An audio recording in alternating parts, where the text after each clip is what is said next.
जो शराब पिएगा वो तो मरेगा ही, ये तो उदाहरण ही सामने है। नीतीश कुमार प्रतीक थे विकास के, नीतीश कुमार प्रतीक थे एक अच्छे व्यवहार के, लेकिन आज नीतीश कुमार प्रतीक बन गए हैं गाली गलौज के। नीतीश कुमार प्रतीक बन गए हैं अपने स्वभाव के कारण। बिहार में आज मौत का कुआं जैसे होता है उसे शराब का कुआं बना दिया है। शराब आज मौत का कारण बन गया। हमारे तेजस्वी जी हैं, अब इनको हम लोग बिल्कुल आगे बढ़ा करके, और आगे हमको तो जितना करना था नीतीश जी को अपनी पार्टी बचाने के लिए मर्ज करना पड़ेगा राष्ट्रीय जनता दल में, और हम तो चाहते हैं कि जल्द से जल्द वो तेजस्वी को मुख्यमंत्री बनाए। बिहार के मुख्यमंत्री नीतीश कुमार के हालिया बयान और उनके लिए फैसले अब सवालों के घेरे में हैं, और ऐसा लगता है कि फिलहाल नीतीश कुमार अपने सियासी करियर की सबसे बड़ी गलतियां करते जा रहे हैं, और ये वो गलतियां हैं जो उनकी राजनीति के लिए भस्मासुर साबित होंगी, जिनसे उबरना नीतीश कुमार के लिए कतई आसान नहीं होगा। नमस्कार, मैं हूं अविनाश और आप देख रहे हैं अनकट। यूं तो नीतीश कुमार 4 दशक से भी ज्यादा वक्त से राजनीति में सक्रिय हैं, लेकिन विधानसभा के जरिए राजनीति का उनका सिलसिला शुरू हुआ 1985 में, जब वो पहली बार जनता दल के टिकट पर विधायक बने थे। तब से लेकर अब तक नीतीश कुमार ने कई दल बदले हैं, खुद की पार्टी बनाई है, और कई गठबंधनों को बदलकर फिलहाल महागठबंधन से बिहार के मुख्यमंत्री की कुर्सी पर काबिज हैं। लेकिन अपनी राजनीति के उत्तरार्ध में नीतीश कुमार ने एक ऐसा फैसला किया है जो उनके राजनीतिक करियर पर ग्रहण लगा सकता है, और यह फैसला है राष्ट्रीय जनता दल के नेता और बिहार के डिप्टी सीएम तेजस्वी यादव के नेतृत्व में 2025 का विधानसभा चुनाव लड़ना, ताकि बिहार का अगला मुख्यमंत्री तेजस्वी यादव को बनाया जा सके। चलिए मान लेते हैं कि 2025 में यही होगा और तेजस्वी यादव मुख्यमंत्री बन जाएंगे। फिर नीतीश कुमार करेंगे क्या? क्या वो 2024 के लोकसभा चुनाव में प्रधानमंत्री बन गए होंगे? साफ साफ लफ्जों में कहें तो नहीं, क्योंकि खुद नीतीश कुमार कह चुके हैं कि वो प्रधानमंत्री पद की रेस में ही नहीं है, और उनका मकसद केंद्र की सत्ता से बीजेपी को हटाना है। हर चीज में हमको और लोगों को बढ़ाना है, इन लोगों को बढ़ाना है। यहाँ हमको अपने लिए कुछ नहीं है, हमको बाकी सब लोगों के लिए और नई पीढ़ी के लिए ही काम करना है। तो फिर नीतीश कुमार क्या करेंगे? क्या वो केंद्र में मंत्री बनेंगे? इसके लिए तो 2024 के चुनाव में बीजेपी को सत्ता से हटना होगा, और नीतीश कुमार जिस गठबंधन में शामिल होंगे उसे जीतना होगा। क्या ये हो पाएगा? क्योंकि अभी तक तो तय ही नहीं हो पाया है कि कौन सा गठबंधन होगा, उस गठबंधन का नेता कौन होगा। क्या ये तीसरा मोर्चा होगा? अगर हाँ, तो फिर नेता भी बहुतेरे हैं, नीतीश कुमार से लेकर ममता बनर्जी, केसीआर, अरविंद केजरीवाल और चंद्रबाबू नायडू तक। तो फिर नीतीश कुमार की जगह क्या होगी? क्या ये तीसरा मोर्चा न होकर कांग्रेस के साथ वाला मोर्चा होगा? तो फिर 10 साल से सत्ता से बाहर रही कांग्रेस नीतीश को कौन सा पद ऑफर करेगी? क्योंकि प्रधानमंत्री और गृह मंत्री के अलावा सबसे बड़ा मंत्रालय माना जाने वाला रेल मंत्रालय तो नीतीश कुमार पहले भी संभाल चुके हैं। तो क्या नीतीश कुमार फिर केंद्र में उसी कुर्सी की तलाश में हैं जो उन्होंने अपनी राजनीति के पूर्वार्ध में ही हासिल कर ली थी?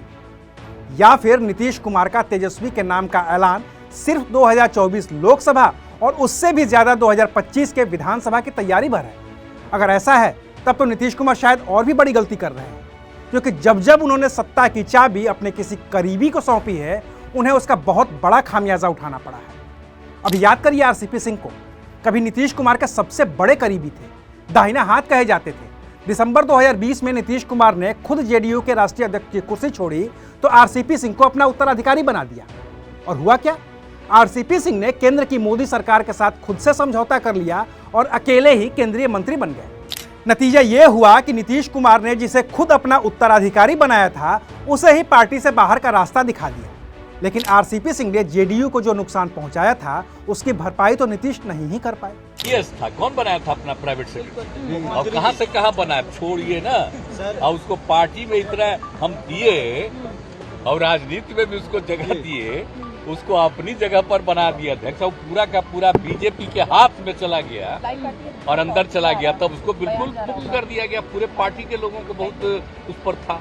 इससे भी पहले नीतीश ने गलती की थी, और वो भी एक बड़ी गलती थी जो साल 2014 के लोकसभा चुनाव के ठीक बाद हुई थी। तब लोकसभा के चुनाव में जेडीयू बीजेपी से अलग होकर चुनाव लड़ रही थी। 2009 में 20 सीटों पर जीत दर्ज करने वाली जेडीयू को सिर्फ 2 सीटें मिली।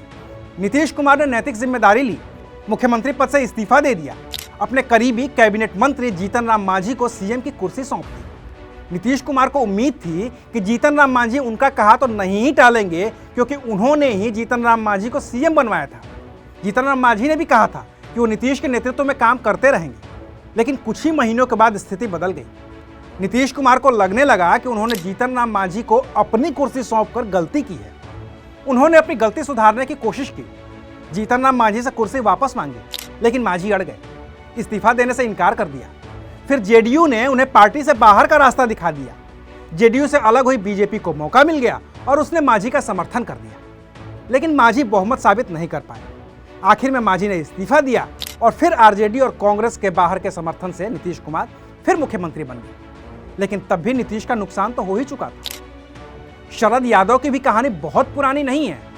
2003 में पार्टी बनने से लेकर 2016 तक अकेले ही जेडीयू के राष्ट्रीय अध्यक्ष रहे, लेकिन जब नीतीश कुमार ने महागठबंधन तोड़कर बीजेपी के साथ जाने का फैसला किया तो शरद यादव नाराज हो गए। पार्टी टूटने की कगार पर आ गई और नतीजा यह हुआ कि नीतीश कुमार ने शरद यादव की राज्यसभा की सदस्यता रद्द करवाई और फिर पार्टी से बाहर का रास्ता दिखा दिया। उपेंद्र कुशवाहा के साथ नीतीश कुमार का कभी दुश्मनी तो कभी दोस्ती वाला पुराना नाता रहा ही है। यानी कि जब भी नीतीश ने अपने किसी करीबी पर ज्यादा भरोसा जताया और उसे ताकत दी, हमेशा नीतीश कुमार का नुकसान ही हुआ। लेकिन पुरानी गलतियों से सबक न लेते हुए नीतीश कुमार फिर से गठबंधन के सबसे बड़े सहयोगी के सबसे बड़े नेता को ही अपना उत्तराधिकारी घोषित कर चुके हैं। तो सवाल उठने लगे हैं कि क्या नीतीश कुमार जब 2025 में मुख्यमंत्री बनने के लिए चुनाव नहीं लड़ेंगे और 2024 में वो प्रधानमंत्री पद की रेस में भी नहीं होंगे, तो फिर नीतीश कुमार की बनाई जनता दल यूनाइटेड का भविष्य क्या होगा? सवाल ये भी उठने लगे हैं कि क्या नीतीश कुमार अपनी ही बनाई पार्टी जेडीयू को खत्म करना चाहते हैं और आरजेडी के साथ उसका विलय कर सारी जिम्मेदारी तेजस्वी यादव को सौंपकर सक्रिय राजनीति से किनारा करना चाहते हैं। हालांकि इस पर नीतीश कुमार की ही पार्टी के नेता उपेंद्र कुशवाहा का भी बयान सामने आ गया है, जिसमें उन्होंने आरजेडी जेडीयू के विलय को जेडीयू के लिए आत्मघाती कदम बताया है। जेडीयू के मर्जर की बात पार्टी में कहीं से इस पर कोई चर्चा नहीं।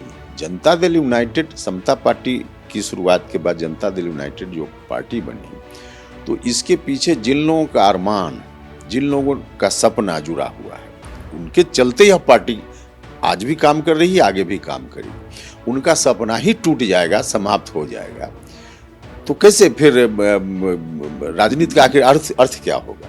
तो हमको इसीलिए लगता है कि ऐसा नहीं होगा। लेकिन सवाल तो है ही कि आखिर नीतीश कुमार करना क्या चाहते हैं। नीतीश कुमार के बेटे निशांत हैं, जिनका राजनीति से दूर दूर तक कोई लेना देना भी नहीं है। नीतीश कुमार के परिवार में भी कोई ऐसा नहीं है जिसे वो अपनी पार्टी को सौंप दें। इस एक भाई भतीजावाद वाले मसले पर तो नीतीश कुमार हर तरह से बेदाग हैं ही, लेकिन उनकी यही बेदागी ही पार्टी के भविष्य को इस कदर मझधार में अटका रही है, जहां से एक रास्ता आरजेडी के साथ विलय पर जाकर खत्म होता है और दूसरा रास्ता पार्टी की टूट पर। नीतीश के मन में अभी क्या है वो बता चुके हैं और तेजस्वी के नाम पर मुहर इस बात का संकेत है कि आने वाले दिनों में नीतीश कुमार अपने राजनीतिक करियर का सबसे बड़ा फैसला भी कर सकते हैं। तो नीतीश कुमार के अगले फैसले का इंतजार करिए और देखते रहिए अनकट। शुक्रिया।